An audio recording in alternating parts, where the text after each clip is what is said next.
You are the master of understatement. You sure you don't have any English ancestry? The British are always renowned for their understatement. Look, I remember when people said, "Oh, gold will never reach 4,000. Impossible." And then they said, "Oh, it'll never reach 6,000." Listen, we're going to see it hit 10,000. My point is, gold is going to become the currency once again of the realm.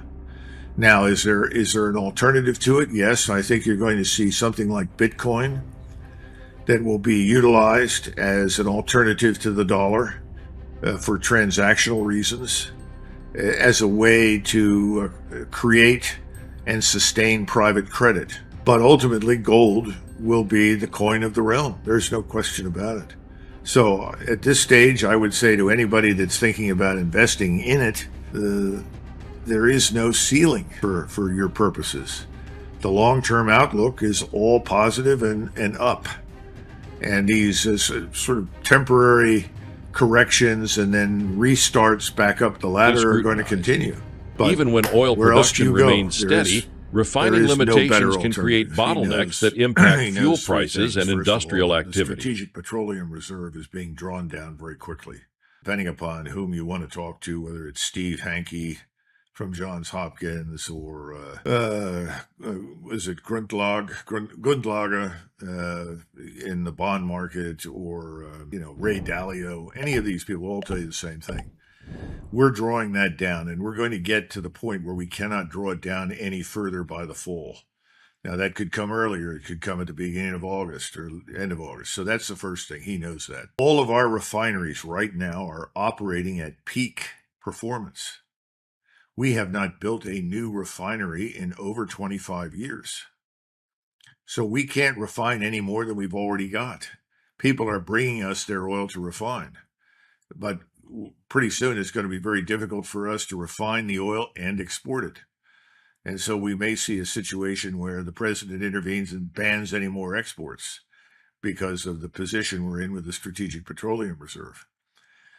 Those things have an impact. You disrupt the energy markets, the financial markets react. He's done a good job of talking people down from hysteria, and he's used the Strategic Petroleum Reserve, but he cannot conceal the fact that we were defeated militarily. Can't conceal that. He cannot conceal the drawdown in the Strategic Petroleum Reserve. Now, there are ways to work around the Strategic Petroleum Reserve.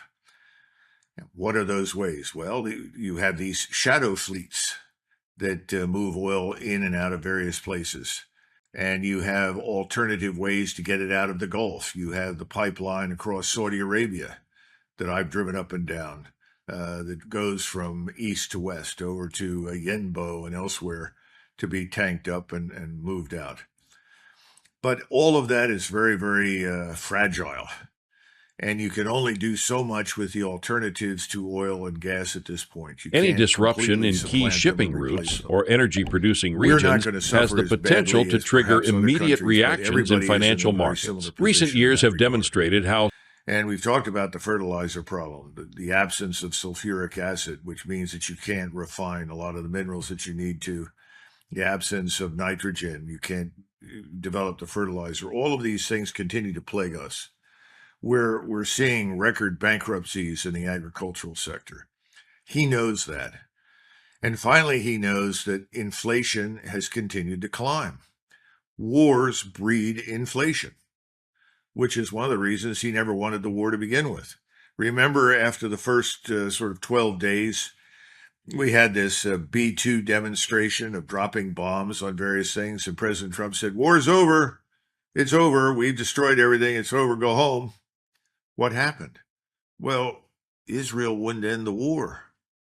Israel insisted on continuing. So eventually, what's he do? He capitulates and is dragged back in to this very destructive, self-defeating war that Israel has begun. Then we go through this phony pause, phony ceasefire, whatever you want to call it, the on-again, off-again blockade. And now Israel wants to resume the war. Their view is until Iran is reduced to ruins and completely destroyed, there is no victory. And Israel can't survive not destroying Iran. Either Israel survives or Iran survives. Sensitive global economies remain to energy shocks. Saying, wait a minute. Despite advances I didn't in renewable... sign on for the chaos that you've created. I can't support unconditionally the mass murder of everyone in the region you don't like. I've covered your mass murder in Gaza. I've covered for your mass murder in Lebanon. I can't cover anymore. Now we'll see what happens. I think President Trump is in a confrontation with the Israel lobby. It's billionaire contributors inside the United States who put him in office. I think their demand is clear and unambiguous. They want him to go back and finish the job. That's what the argument is. You got to go back and finish the job. In other words, bomb everybody that's there into the Stone Age. He doesn't want to do it. It's not a question of emotional commitment to the people of Iran. That's all nonsense. He doesn't want to do it because it could destroy the global economy. He knows that now. He understands that. He did not understand it when it began. No one ever briefed him on the probability of the Strait of Hormuz being closed, of our probable inability to reopen it, and the terrible consequences of the shortages, energy costs, and financing pressure. He understands that These factors can ripple through. He understands that cannot continue. So what he will try to do is insulate the United States from what happens between Israel and Iran. He won't be able to do that completely. He'll be drawn back in some fashion, but he won't stick with it because he knows he can't. So that's why I'm suggesting that, oil prices are going to go back up. You're going to go back up over $100 for oil. I don't know if it'll go to 140, 150, or even higher. It all depends on how violent this next episode turns out to be. But the point is that structurally inside the United States, nothing has changed. He still is obligated to the people who put him in office. And that's the Jewish lobby, the Israeli lobby, and the billionaires. He can't simply ignore them. And if he does, who knows what could happen. Here in the United States, this is a revolutionary change. All you have to do is look at the polling data for the last 30, 40, 50 years. And you understand that Israel has enjoyed enormous support from us, popular and otherwise. That's almost completely gone now. And it's going to be very difficult to get that back. In fact, I don't think you are going to get it back. Slowing economic growth. And then we have our own problems of all different Investors are watching closely inside the United States, and everybody wants to focus on those. So I think structurally, the United States is changing. And is going to be very different in the future from what it's been in the past. I think they finally found a war that we could not easily win, and a war whose loss cannot be concealed. You are the master of understatement. You sure you don't have any English ancestry? The British are always renowned for their understatement. Look, I remember when people said, "Oh, gold will never reach 4,000. Impossible." And then they've said, "Oh, it'll never reach 6,000. Listen, we're going to see it hit 10,000. My point is gold is going to become the currency once again of the realm. Now, is there an alternative to it? Yes, I think you're going to see something like Bitcoin that will be utilized as an alternative to the dollar for transactional reasons, as a way to create and sustain private credit. But ultimately, gold will be the coin of the realm. There's no question about it. So at this stage, I would say to anybody that's thinking about investing in it, there is no ceiling for your purposes. The long-term outlook is all Western-centered economic structures. Up. This shift has been developing for years. Temporary corrections and then restarts back up the ladder are going to continue. But where else do you go? There is no better alternative. I'm a lot of things, but I'm not a prophet. I think you're probably right, but that's why I bring up Bitcoin, as a transactional means of doing business, because it's very hard to move tons of gold tonnage from point to point. The Chinese, as you know, have set up vaults for that purpose in Riyadh and Hong Kong, so that they can literally physically move the gold around from whatever country has purchased whatever they wanted in terms of petroleum or something else. Gold is effectively the reserve currency, that's clear. We still call the dollar the reserve currency, and it will, at least in the popular imagination, remain that for a while, simply because there are so many dollars out there. so much is denominated in dollars, and so much business still carries on in dollars. But ultimately, it's gold will become the reserve currency.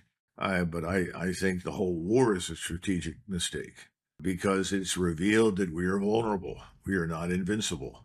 We are not the almighty force on the planet Earth and never were. That's always the case. If you claim that you're the most powerful, that's the first indicator that you probably aren't. Gold's appeal stems from its long history as a store of value during periods of currency weakness, inflation, and geopolitical instability. We came in and rescued them at the from same time. certain defeat at the hands of Germany and Austria.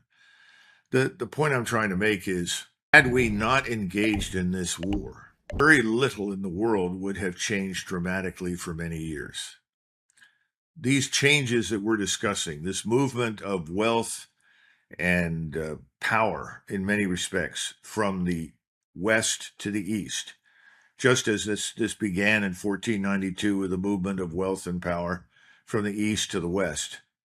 This was going to happen at some point. It was going to happen because of a lot of poor decisions that we made and our European friends have made regarding their economies and hollowing them out, exporting, manufacturing, and all this kind of thing. It was going to happen.